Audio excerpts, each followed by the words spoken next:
Shoes tell a story.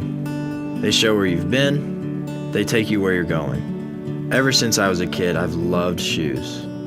I've collected them, shared them, and dreamed of owning my own business one day where I can sell them.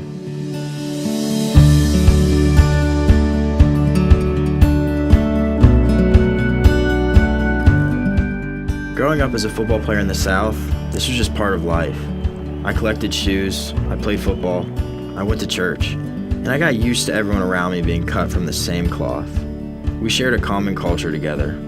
That was my comfort zone. It was cool to be a football player. It was cool to have new shoes. It was cool to be a Christian.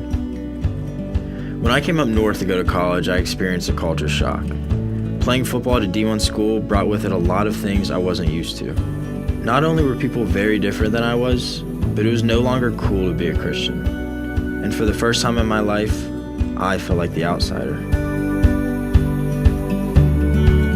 On top of that, I was redshirted and wasn't playing football my freshman year. I would put in the work at practice, but didn't get to play on Saturdays. Between the rigors of classes, not playing football, and the tensions I felt being so far away from everything that I knew, I reached a breaking point at the end of the year. I called my dad and told him I wanted to look at different schools. I wasn't playing, I wasn't comfortable, and I wasn't happy. I felt like my world was falling apart.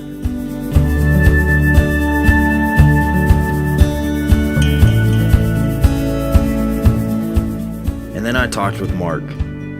I remember where we were. It's where we always met, at a table in the event center. I don't remember exactly what was said, but I remember coming away from that conversation realizing that it wasn't my situation that needed to be changed. It was my heart. And my life changed at that point. I looked at the world around me and for the first time noticed that it wasn't full of people who were different than me. It was full of hurting people who needed the good news of Jesus.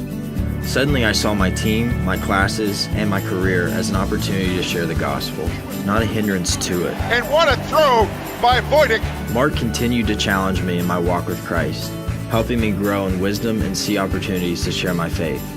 After our trip to Haiti, he helped me develop a vision of incorporating my faith into my future business. Who would have thought that a shoe store could be used to spread God's love? God needs faithful Christians in every profession, utilizing their God-given passions to shine His light into the world. And I can't wait to do it. Wherever I go, on the field, in the office, around the world, I want to share the good news. The love of God with everyone I meet.